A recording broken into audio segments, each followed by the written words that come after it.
বাংলাদেশ রেলওয়ের ২০০-র বেশি রুটের মধ্যে সবচেয়ে বেশি যাত্রী পরিবহন হয় ঢাকা চট্টগ্রাম রুটে।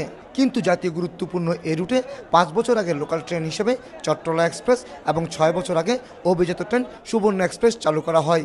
কিন্তু দীর্ঘ সময় নতুন কোনো ট্রেনের ব্যবস্থা না হলেও যাত্রী সংখ্যা বেড়ে চলেছে, ফলে ট্রেনের টিকিট হাহাকার সবসময় এই রুটে।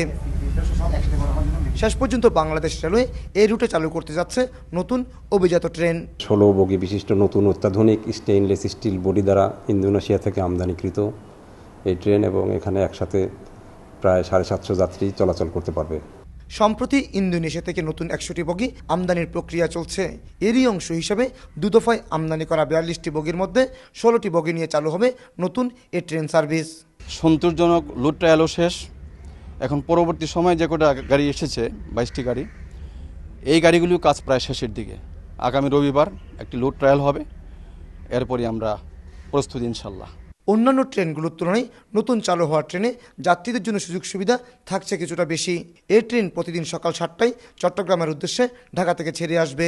খাওয়ার গাড়ি থাকবে, তারপরে নামাজের জায়গা থাকবে, আর ট্রেনের ভিতরে আপনার মোবাইল ফোন চার্জ করতে পারবেন, আর ওয়াইফাই সিস্টেম থাকবে।